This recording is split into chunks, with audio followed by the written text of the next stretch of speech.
All right, so let's see what we got here. We've got an image by Don. So this is an HDR image, just tone mapped. I don't think this was stylized. Very, very warm, pretty, with these on the beach with these little reeds in the sunset. Um, this image here was given to me by Les, and Les wanted to know if there's a way we can use Mask Pro first to remove this kind of boring background, but then also to, he was saying that he gets some little kind of remnants around the branches, so how to take care of that. And then finally, we've got Tim, who gave us this piece of machinery, and he's trying to get the background out. And I could see we were actually corresponding over email, and we already know that I can see that this bottom part here, if you look at the, you could see that when they painted the C unit, there's some residual spray paint on the ground, and that spray paint is the same color as the paint. So we're going to have to kind of work around that. So let's actually start with that one. Let's just bring it into Photoshop, and then we can launch Mask Pro. All right, so here's our image. And what I'm going to do is I'm going to duplicate this layer first, just so that we work on a layer. To duplicate a layer, you can either go to Layer and then go to Duplicate Layer, or you can hit Command J or Control J on your keyboard, which is what I did. Or what I do, if you have a Wacom tablet, like I've got an Intuos 4 tablet, I actually have one of the smart keys bound to the Command J shortcut. So when I hit the button, it automatically dupes the layer for me. Now what I'm also going to do is I'm going to create a new layer, just a regular layer. I'm going to hit OK, and I'm going to fill it with white, just so that we can see the background easier. So here, just edit, fill, white, OK. So there's our white layer, and I'm going to position it under. So here you can even, if you double click on the word layer 1, layer 2, you could rename the layers. So here you could say foreground, and we can rename this, oops, to background, just so that we can visualize. Now I'm going to create a layer mask in between both layers, and I'm going to execute. Ooh, that's good. And from the layer mask selection, I'm going to go into Masks Pro. And what I like to do in Mask Pro is if you go to Window and then Zoom Window, it puts Mask Pro in its own kind of like white background. And so if you position it, you kind of remove a lot of the distractions. Okay, so right off the bat, what I'm going to start doing is, and those of you who've seen me work in Mask Pro know that I do this pretty often. And I could see this is going to be a challenge with this Chrome over here. This could be interesting. Actually, no, we might be able to deal with this. The first thing I like to do is just get rid of the majority of the space. And you can do that if you click on the brush here, the flat brush, which is to the right of the magic brush. And if we outline, let me hit actually 5. If you go to View and then Mode and then select Composite, it'll actually show you the background under the layer. So here we're displaying our white background. So watch, what I'm doing is I'm just pretty closely just kind of getting as close as I can to the subject. And so in this case, the subject is this massive piece of hardware. And my assumption is that Tim wants to be able to put this piece of hardware on a variety of different backgrounds, say for marketing materials. And so here we are, we're just going to kind of we're going to keep outlining this. And you can, I'm just being kind of somewhat slow because I want to get as close as I can. I'm just going to go around the foot here. Now, once we complete the outline, if you go to the bucket tool, which is below the flat brush, and you click on the outside areas, you can start filling in. And so you can see how we've instantly removed most of it. And what that also does is it helps kind of lock in the areas that we're going to work on. Now, what we can also do is, let me just take my flat brush, get rid of that little spot there. Once you also get rid of it, it also shows you like you can use the flat brush still to get rid of a lot of the excess stuff. And that's what I do a lot of as well. But we can also get rid of this. I'm trying to see, actually, is this, see, now I'm kind of playing, this is playing optical illusions with me. I can't tell if this chrome pipe is part of, I think this one is the curved one, but I don't know if this vertical one is. In the background. So Tim, if you're here, if you want, let me know if this vertical chrome pipe is part of the design, and if it is, I'll leave it alone. It is. Okay, cool. Thank you, Tim. So let's start working around the area. And what I do is I work in zones. I kind of see that over here, this front right part of the device is one zone. So we're going to select the colors to protect, and the colors to protect are these various shades of blue and this bright white from the highlight. The ones that we're going to remove using our drop dropper are the yellows, the oranges, and really kind of like the dark brown right there, or it's an orange, I guess. And with our magic brush, we can see how well we do. So it does a pretty good job getting around.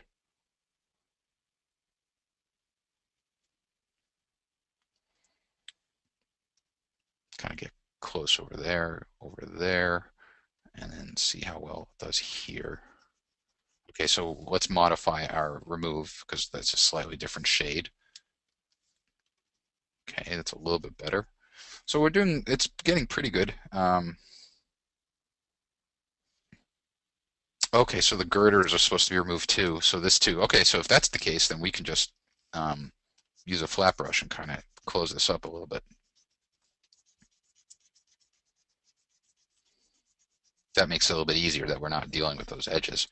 And so you can see what I'm doing. I'm just minimizing the amount of region because the more you kind of shave off initially, the less chance you have of getting too much color contamination.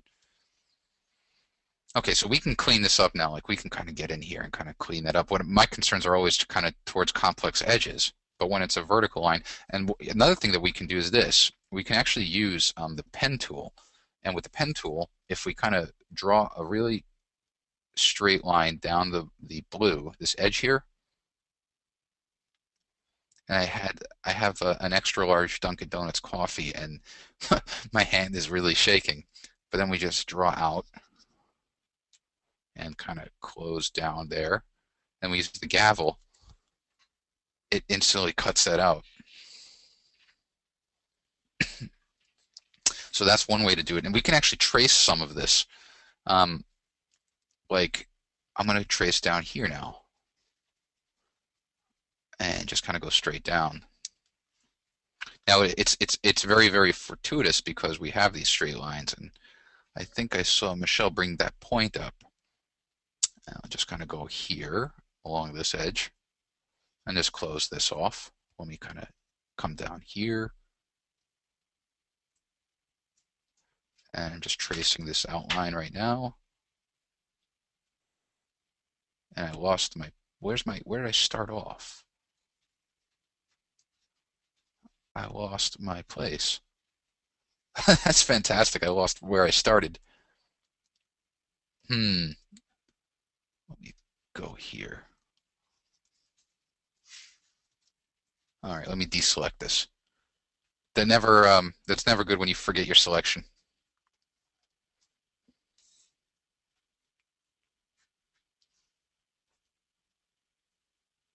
Or you know what? Let's just do this.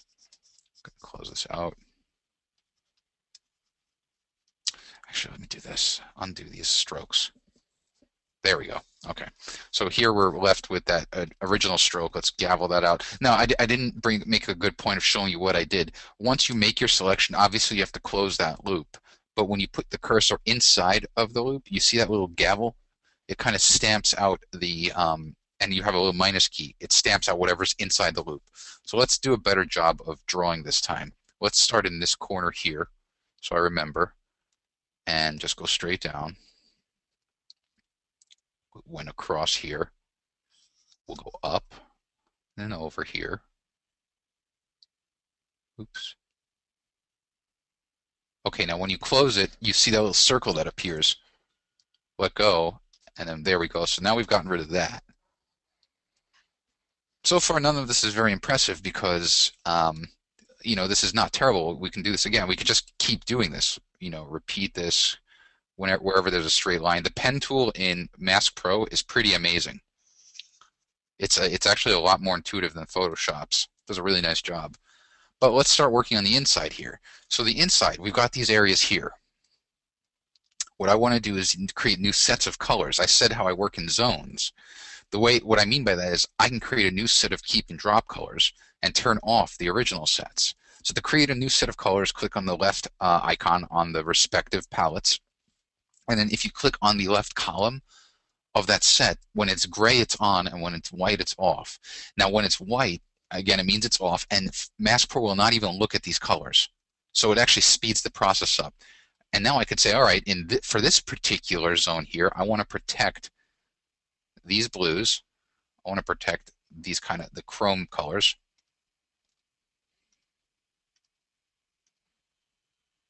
And then the ones I want to remove are these just flat. Now I can see that these colors and these colors are relatively similar, so we might run into some problems because of the chrome is an extremely reflective surface. So in this case, with the chrome, I might actually go back first to the pen tool and just draw around the chrome. I'm trying to close my loop here. There it is. Okay, so that kind of closed it up.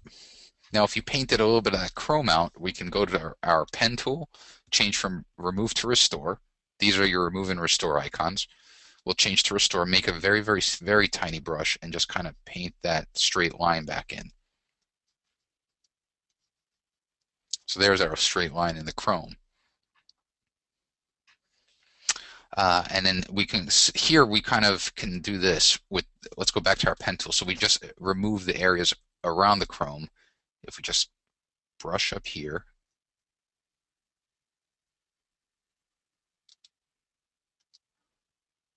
Oh, it would help if I do restore.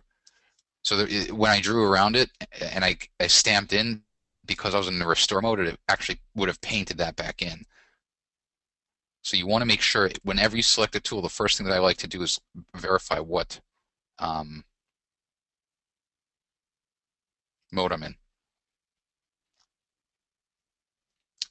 Oh, there we go. Okay, so there's that. Now if we go to the magic brush, we can just paint through here, and you can see that we need to refine our selection. So now let's just click on these colors, go back to the magic brush, and then just paint out. And we can keep refining as you see residual color. This is how the magic brush works best. Eventually, if you just get tired of it, you can again use a flat brush to remove, or you can use the pen tool. And if you want to kind of really kind of shave off a little bit, you can use the magic chisel. And the magic chisel just kind of just paint up and down along the edge of yours. What it'll do is it'll remove 1 pixel, and if you do too much of it, just undo your stroke. So just like that, just like that. And so you're cleaning it up now. Now we'll have to go through the rest of this. You know, a lot of this stuff looks like it would probably be a good candidate for the pen tool more than anything else, because there's so many little complex edges. Like, I'm interested to see how the pen tool will react here. If we go straight down here, over the top, around this, up here, across that blue, and paste that out. So they did a pretty good job, actually.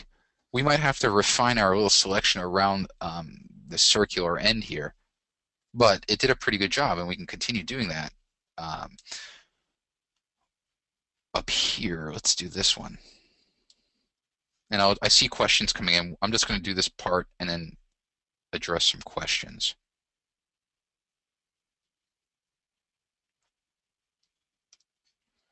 So this is a bit sloppier. We can use our regular flat brush and just kind of paint out.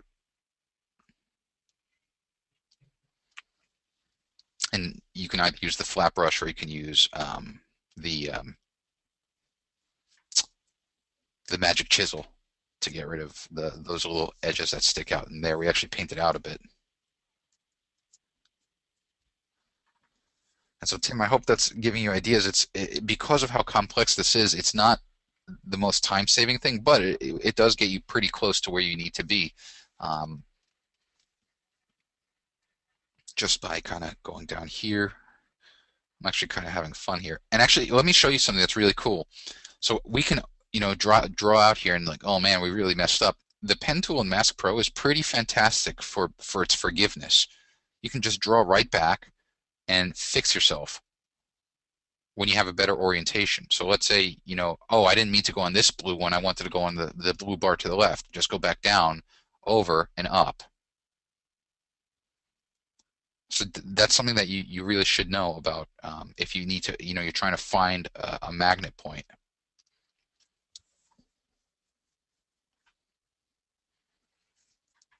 No, Michelle, the pen tool in Mask Pro, I'm actually holding it down. I'm not clicking. I'm actually drawing with it. So here my cursor is down. I'm continuing to hold it down and just drawing along. This is where a stylus is immensely helpful. The stylus of my tablet. It comes in, it pays for itself and with dividends in these situations. Did I remove part of the machine? Yeah, I thought I did. I wasn't sure, Tim. Um, so I hope that gives you some ideas, of how we can work on things like this area here. This is a perfect candidate. Instead of wasting time selecting colors, you could, oh, here's another tip actually with the magic brush. So let's turn off all of our sets. So right now, or even better, let's just delete all of our sets. So here we have nothing. You may not know this, but the way the magic brush works when you have no color selected is based on the mode you're in. So we're in this remove mode, as indicated by the checker box. Whatever appears inside the confine of the magic brush. So right now, here's my radius of my circle. Anything inside of it, Mask Pro will automatically treat as remove. So watch, if I click here, it's automatically removing, but it's also removing the blue because there must be some reflective qualities within the blue paint. So this is not a good example to use. So let's undo that. Let me see where it would work well. Maybe over here. Yeah, there it's working better. You see how it's kind of keeping that blue, but the top surface of the metal is actually reflecting. So you see how it removes that right there. So that doesn't work. This is a very, very reflective surface you've got here, so the contamination is pretty easy. Let's see if we do this really small color and just kind of, yeah, that works actually really nicely.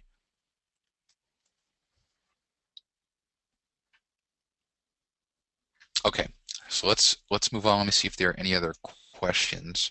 We can go to a different image too. Um, can I use Mask Pro to add images to background, limiting the opacity of the image? Can I sort of ghost the mask in?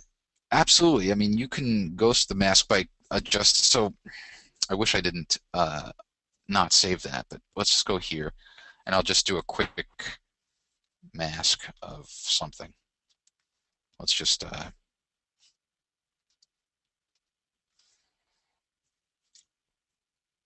mask around this really quickly. And I'm just being very, very hasty right now. And now let's fill it in. And let's go to File, Save, Apply. So what you've got here is this white. Let's actually change this to black. Fill black. So we can do things like, let me see, we can adjust, if we adjust the opacity of the layer itself, you'll start to see the underlying layer. The opacity of, that's the one thing that you want to know, you want to make sure of, is that even though we have a mask and you have the mask selected, if you adjust the opacity, it's adjusting the opacity of the layer itself. So you could adjust the opacity of what's underneath to kind of ghost it in. So if you have a different background and you want to kind of make it ghosted, just kind of adjust that opacity. So I hope that helps, Brad.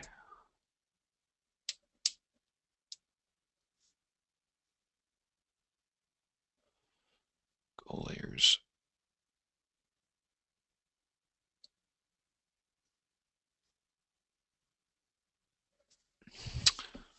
Wait a second, let me see. So layer, so Candace gave me the, if so for those of you that may not know, oftentimes I bring up the stamp visible tool, the stamp visible tool will take all visible layers and create a new layer without flattening or merging. It's an immensely popular tip, but I've always used this keyboard shortcut, which is like, it's crazy. It's Command Option Shift E.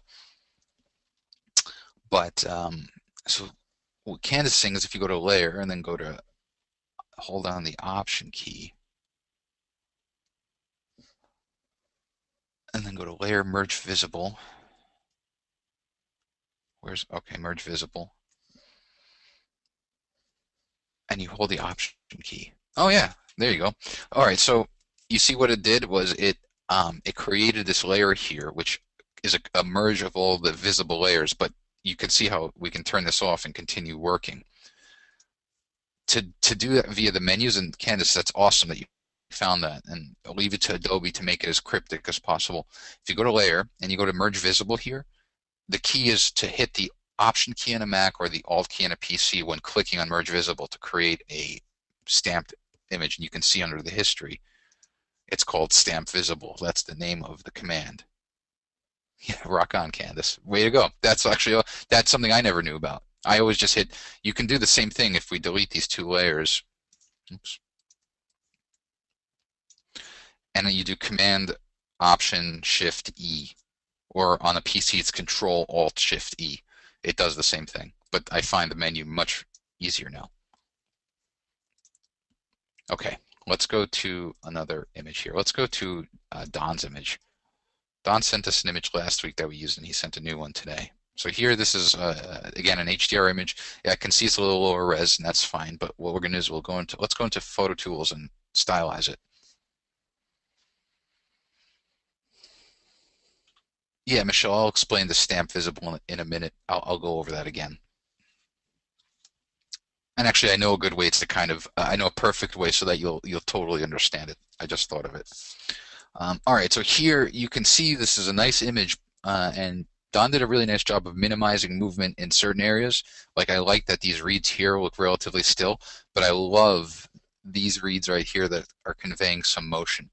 That to me is perfect. Also, for the most part, the HDR is very good for the simple reason that he has good detail in his highlights, and he has good details in his midtones, and he has good detail in the shadows. This is your perfect classical example of where HDR comes into shine. Because normally, if you were to meter for the sun, you would probably not see anything here except for silhouettes. And if you were to meter for the darker areas here, you would have a white sky. You wouldn't see the beautiful sun, and especially all the nice clouds around it. But the image is a bit warm for my taste, at least in certain areas. I think overall it's a bit warm. So the first thing I might do is just go to the photo filters and add a cooling filter here and just see what it does. Okay, this is good. This is very, very good, actually. This did a really nice job of just kind of, you could see if we just disable it, or yeah, let's just disable it. You see how just really warm it is. The cooling filter just does a nice job of cutting into that a little bit. And now we can start, this almost is now a nice good baseline. Notice the sand. The sand is like orange here. But when you cool it, it kind of takes a little bit of a nice normal grain. I might actually add a second version and then play around with I want to get the sand right now, so I'm just kind of adjusting the strength of it. And now what I can do is I can invert my mask. So I inverted the second copy of the cooling effect. I'm going to select my pen tool, my masking tool, change from paint out to paint in by clicking, and now I'm just going to paint in on the sand area. And I'm not really too worried because there's so much pattern and detail here. I'm not worried if some of it's cool and some of it's warm. But now we're getting, the sand is really coming out. Okay, so we took care of the sand. Let's get this area there, up there. Let me see if I missed anything. So I missed kind of this part here. Let's fill that out. And the way I brought this window up is by hitting the Show Mask button. Now let's introduce some more warmth to the sky because the sky kind of lost some of that brilliance.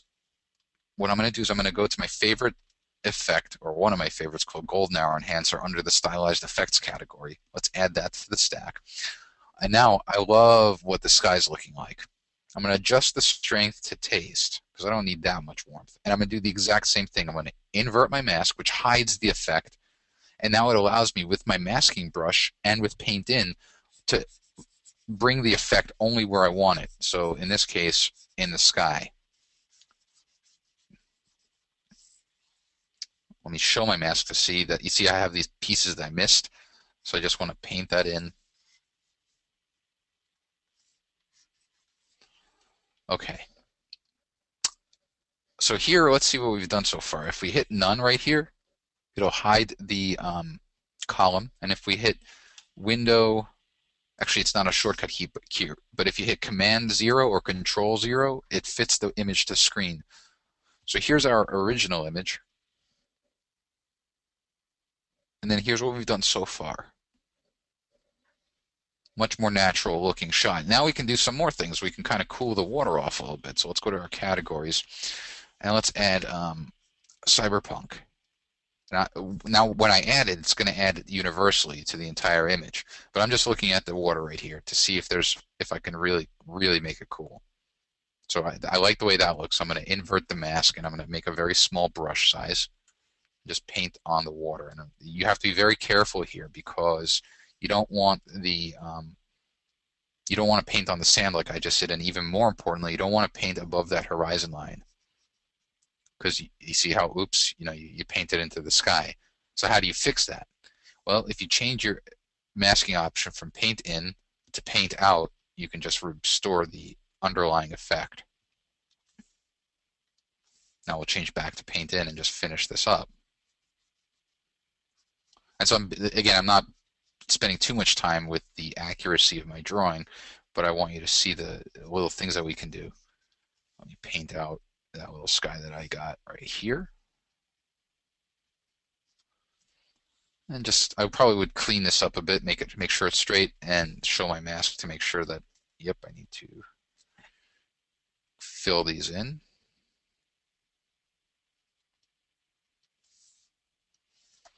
And so that's nice, that we have a really nice transition.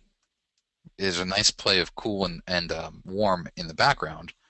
It's cool enough over here where the water actually pops out.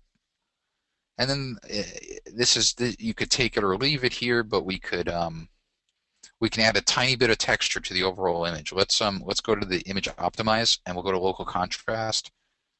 So now don't freak out when I add this because it's going to look awful. And it does. Because the local contrast boost is meant to be used in extremely small doses. So what I mean by that is let's bring the fade slider to 0 and just pump it up maybe to 7. That's enough. It brings out some nice detail, especially in the darker areas. And this is a lower res file. So when if Don were to work on this on his higher res version, it'll look even better. Because you can see we're already at 121%. If you look at the top title bar, you'll see it's at 121% magnification, so we're actually above resolution. Now let's see if there's anything else we could do. Let's hit apply. That was quick. Here's our original, and here's our hidden, or after. Let's go to focal point, see if we can do anything with focal point. I love the combination of photo tools and focal point. All right, and I'm already liking, even the preview that we got here, I'm already liking. So let's reset everything. If you go to edit and reset all, the way focal point works is you've got your focus bug, and anywhere you put the bug, whatever's inside will be in focus, and whatever's outside will be out of focus. Now you can see that the bug is round, and we can adjust the size and the shape and the orientation by dragging at the legs. But what I want to do is I want to turn this into a planar bug. So if you go over here on the right to the shape, and drop down, you'll see round and planar. So let's select planar, and let's actually make this way narrow and adjust the orientation so it's more horizontal. Let's put it on the horizon.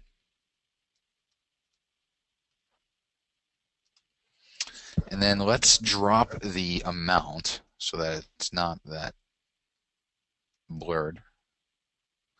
Let's drop the feathering. That's too little feather. We want more of a transition. And Hmm. You know what? I'm not sure if I like the planar bug. Let's try the round bug again. And let's put it over here. The nice thing about the round bug versus the planar bug is the round bug you can have in a certain section. A planar bug will go through the image, the entire image, whereas the round, I can confine it to this area here. So what I might do is just make it very, very narrow over the exposed horizon, and then drop the amount of blur significantly, and then bring up the feathering so that we have a nice transition. Let's bring the amount down even more. I'm not sure, guys. I don't know. I don't know if you guys are buying it. I don't know if I'm necessarily buying focal point for this particular shot. It doesn't really do much. Let me see the original. You know what? The original stands pretty well on its own. Although I do like the way the silhouettes look out of focus here. So we can do this. Let's try this. Let's actually make the bug just really, really tight on the sun.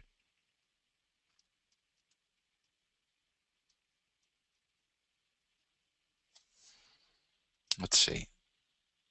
I don't know. It seems kind of forced. So I'm going to cancel out here.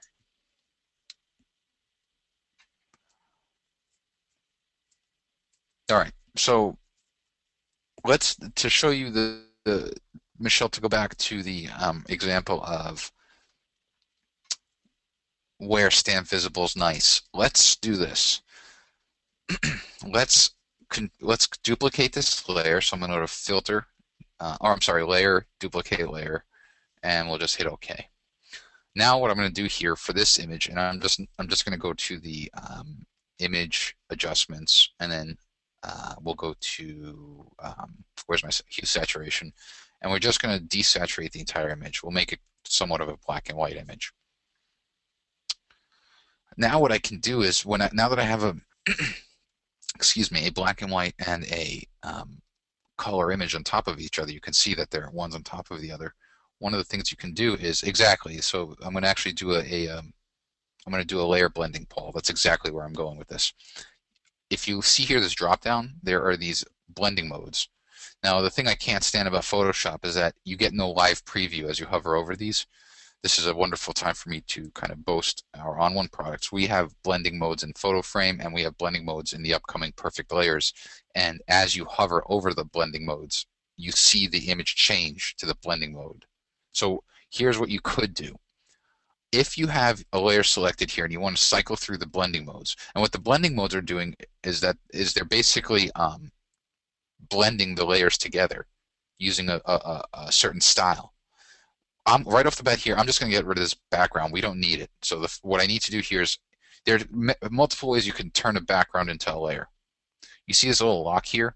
If you drag the background to the trash can, you can delete it. The other thing that you can do is you can also drag the lock to the trash can. That turns it into a layer. Or, oops, if you double click on the image or on the layer and you hit OK, it'll also turn the background into a layer. So those are three ways that you can get rid of a background. You can drag it to the trash, you can drag the lock to the trash, or you can double click on the layer to turn it into a layer. Now you can actually do things to what you could normally do to a layer that with a background you're sometimes limited to. So here we've got our two images. Here's how you can cycle through in Photoshop. With the layer selected, make sure you're on your move tool. So that's the first icon. You can hit V on your keyboard to get to the move tool. And then just hit Shift plus or Shift minus. And you can see how as I'm hitting, look over here. As I hit Shift plus and Shift minus, it's cycling through the blend modes. And so you keep going through to find one that you like.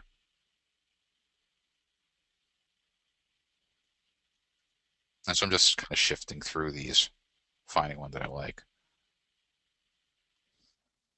Lighter color is kind of nice. It's actually, for the most part, let's go to multiply, or let's see what overlay looks like. Overlay looks pretty good too. So let's just pretend we like overlay.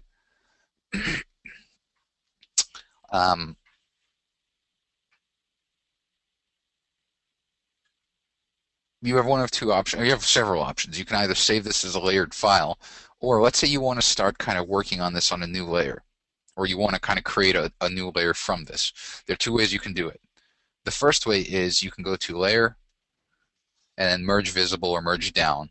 Depending, if Merge Down will merge everything that's below the active layer. Merge Visible will merge every layer that's visible. So if this was off, Merge Visible would not work on this layer because it's hidden. And it's visible based on the eyeball indicator. So here, if we do either one, we'll do Merge Visible, Merge Down. What happens is, this is what's called a destructive process. You've actually merged the layers, and that other layer is now gone. I am not a fan of anything destructive. So what can we do to kind of get that same, this final result without getting rid of our initial layers? Well, we can go here to Layer, go to Merge Visible, and again, as Candace told us, if you press and hold the Option or Alt key, depending on if you're on a Mac or PC, so I'm pressing and holding on the Alt Option key and I let go, you see how it created a new layer, but we still retained our two layers. So why would we want to do this, guys? Why would I want to do this at this point? Well, let's say I come back here and I'm like, you know what? I'm not sure if I really like that. I really want that. What do we use on this layer? Overlay. Let's say I wanted multiply. Okay, well, let's say I want to compare the two. I can hide this layer, go back to this layer over here, change our blending mode from overlay, say, to multiply. Okay, you might like this, you might not like it, that's fine. We can go again to Layer, Merge Visible with the Alt key or Option key. Now we have another layer, and we can kind of compare the two. So here we can say that this is overlay, this is multiply, and we now have, we can always go back and keep changing layers, but we have our final layers not impacting the sources, which is very important to me. Yeah, exactly, Michelle. It's not that it's saving a copy. The way I like to explain it, it's making a snapshot on a new layer. It's making a snapshot of your current state of every visible layer onto its own dedicated layer. So that's what stamping visible does. Oh, Don brings up a good point too. So let's hide these layers. I think, yeah, he said that if you put your mouse on here, well, this doesn't work for me actually, Don. So you're saying if you highlight the normal blend, oh, I see. You just highlight it. Well, it's not working. Oops. Photoshop was hidden. There we go. For me, that's not working. Don's saying that if you highlight this field and you use your mouse cursor, the mouse wheel, to go up and down, it should scroll through, but it's not working for me. Is there a way to adjust the strength of the blend? Vicky, you can. So here, this is color burn. It's basically adjusting the kind of the opacity of the layer. So you got multiply here.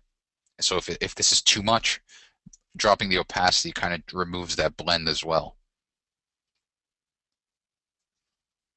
The other thing you kind of can do, let me try to think about this, is without a blending mode, do a stamp visible, and then let's say you want multiply. So what multiply? Let's do this. The multiply would not work here because it would actually compound itself. I'm trying to think of another way you can do it. Basically, yeah, we don't need to do the stamp visible. If you adjust the opacity, it's going to also adjust the blend mode.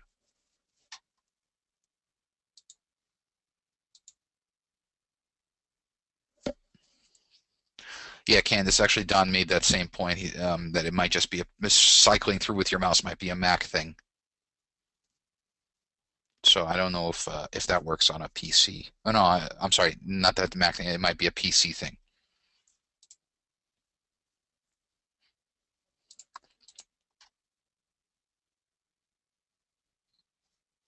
Let me see.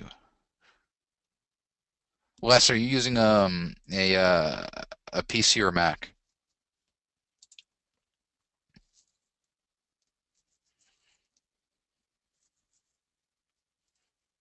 So Michelle's asking if you go to save as and save as a JPEG, will will save the will only save the layers that are turned on. Absolutely. So if we it'll save whatever you have displayed, but it'll save it as a flat image. It's not going to retain the layers. If you want to retain layers, actually this is looking kind of cool with all of the effects turned on. That's looking pretty cool indeed. Very dramatic, very, very punchy. Okay, yeah, so less is on a PC. I think it's a PC thing, guys, that you can use the mouse. Um, but yeah, if I were to go to File, Save As, and it would save whatever the current active state is. You can save it as a TIFF file or a PSD file to retain layer information. If you do a TIFF, I usually save my TIFF uncompressed and tell it to save the layer information as well.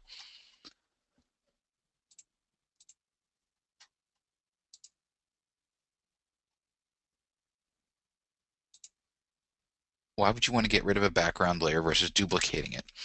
All right, Candace. So why would you want to get rid of a background layer versus duplicating it? Oh, it's just a matter of whether you want that additional layer or not.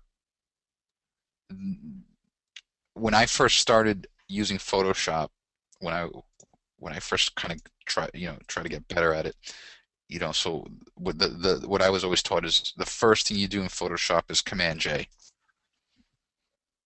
because you have at the very least you've got a duplicate of your original work, and so you can always just go back to that original layer. So the only reason why you would want to do that, not the only reason, but if you want to kind of get rid of the background, is just to tidy up the image if you don't need the extra layer. Unless I'm missing something else, but that's the reason why. So let's work on Les's image now. So Les gave me a NEF file, which is a Nikon RAW file.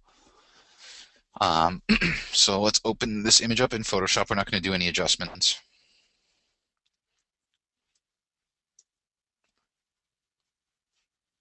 And what Les is hoping for is to get rid of the background here. So let's do this. Let's actually go here.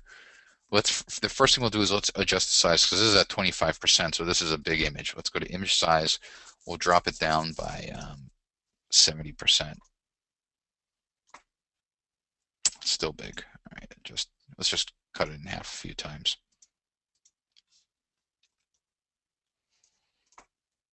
One more time. Let's do one more time.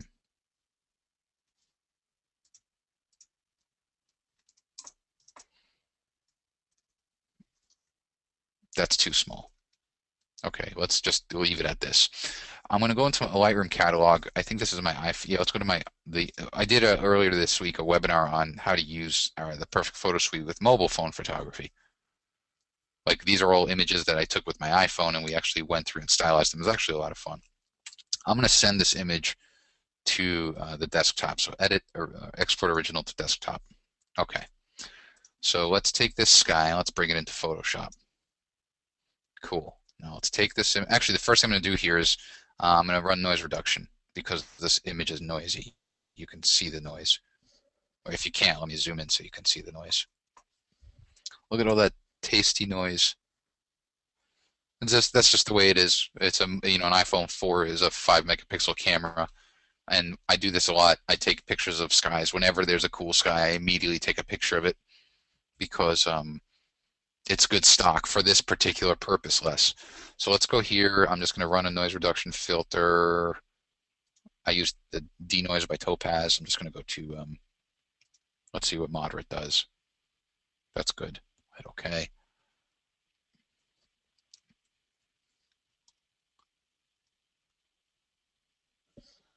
And then once it's done, it's not that big of a JPEG. Shouldn't take this long, and my machine is pretty decked out. So be it. It's done. All right, so now we can take it, we can move it onto its own layer here. We can convert the color space. I'm fine with that. And so you know what? Let's undo that. Let's take this, and I'm going to hold the Shift key down while letting go. Oh, I need to hide that message.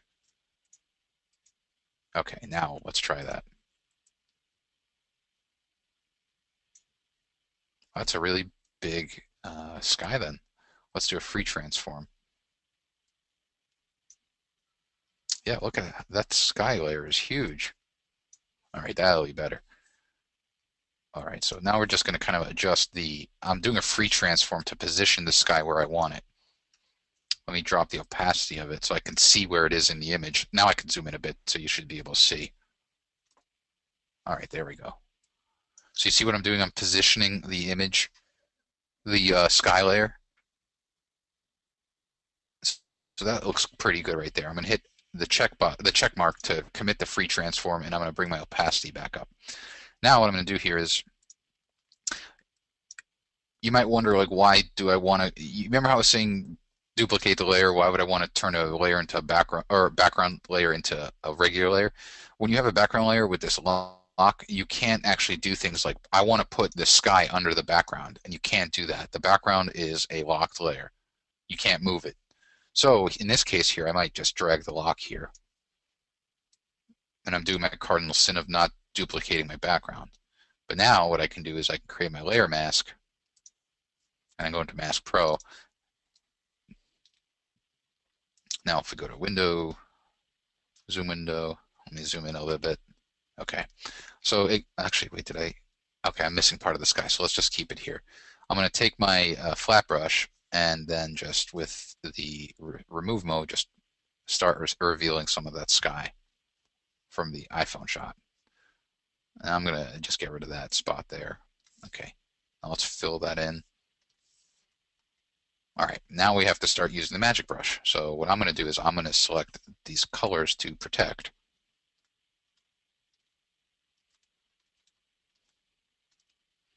And colors to remove, which for the most part here are these kind of light whites. And now we'll use the magic brush and start painting through.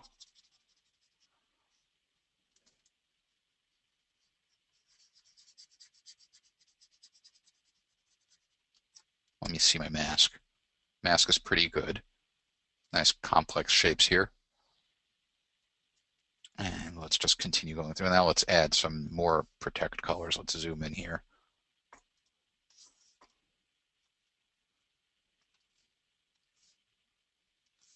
Now let's remove some of these various whites. They're all pretty uniform color, which is actually helps out a bunch. I always like to, you see, I mean, that's pretty awesome. This is why I love Mask Pro. It's just seeing the mask being created is pretty sweet. And so what we're looking for is to get as black as possible, because that means that there's a full transition from the foreground layer to the sky layer. All right, let's go back here. Let's see what we're doing.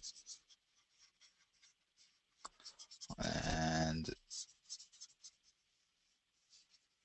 just continue on. Let me make sure that I have this properly selected, this keep color. Let me zoom out a bit so it's easier to see. Okay, now let's just do a big fat brush because I think I'm pretty, oh, whoa, whoa, whoa. Oh, that's why. I used the flat brush, not the magic brush. I meant to do a magic brush, but with a big fat brush size.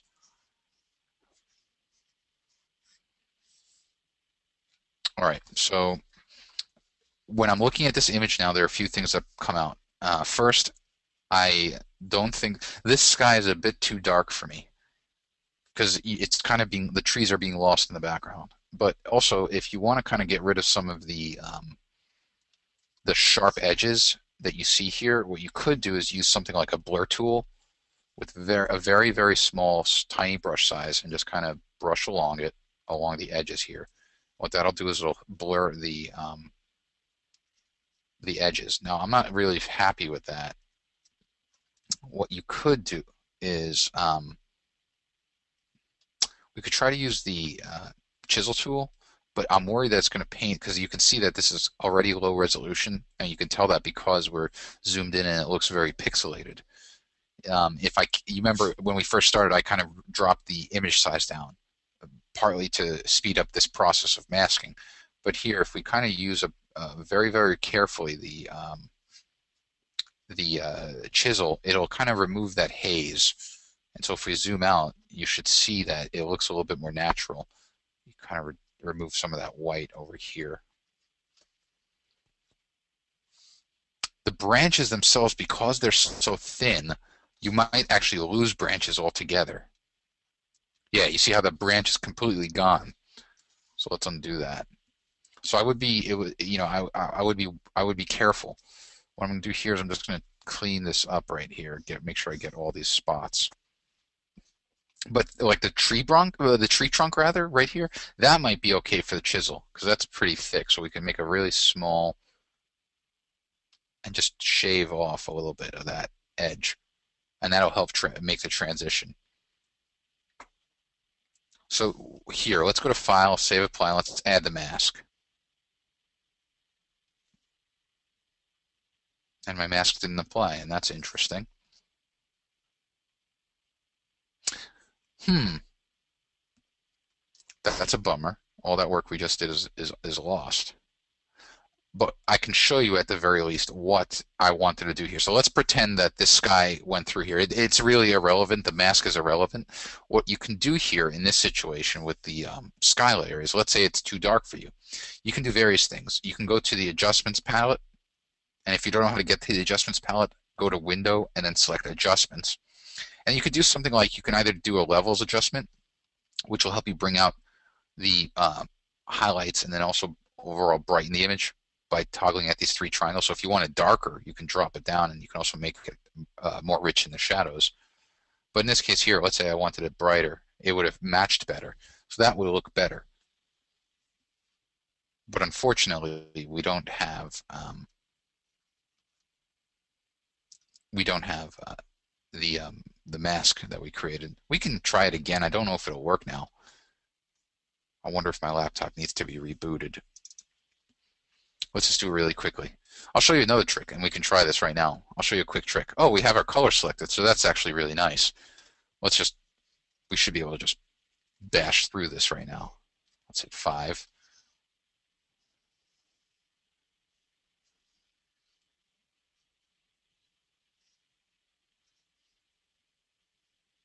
Just paint through. Let's go to File, Save Apply. Let's see if it makes the mask. And it's not. And I wonder why that is. I wonder if I need to. Let's quit out of Photoshop. And it might actually retain the. No, it won't because of the JPEG. That's a bummer.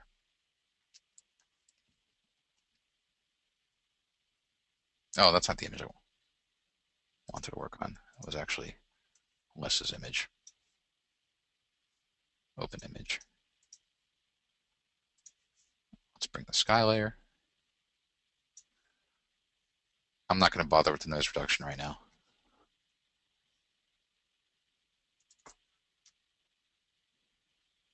That's interesting too. This is fun. Okay, Control C, Control V, or Command. There we go. There's always more than one way. Now let's duplicate this layer, or let's just turn this into a layer, and then let's see with the mask if Mask Pro will work.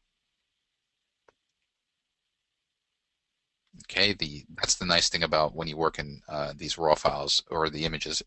If it's the same image, Mask Pro will remember the colors that you have.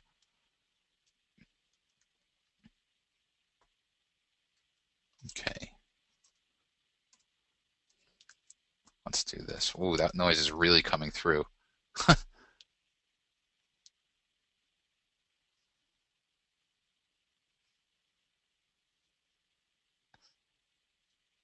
But here's a trick I want to show you. So you see how I'm drawing here, I'm trying to get through. If you have your drop color selected and you are on your remove mode, if you double click on the magic brush, so I'm going to double click, it'll actually it'll analyze the scene for all the drop colors you have.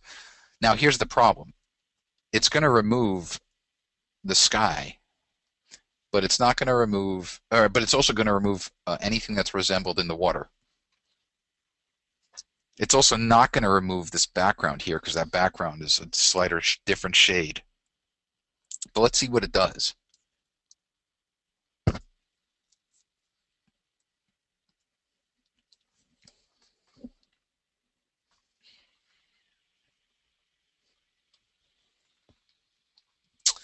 All right. Okay, so as I expected, you see how because it reflected the sky and the water, you've got some of that transition. But for now, let's just keep it. Let's go to File, Save, Apply, and see if the mask comes in. Something's wrong with my computer where I think I need to reboot. So I'm not going to do that now because it's not worth it. I do see some questions. Yeah, Richard, I don't know what the situation. I know that when I reboot the computer, that usually fixes it for Mask Pro. It's happened to me in the past too, where I'll do a mask and I'll go to File, Save, Reply. But I'm going to bring this up to our developers too.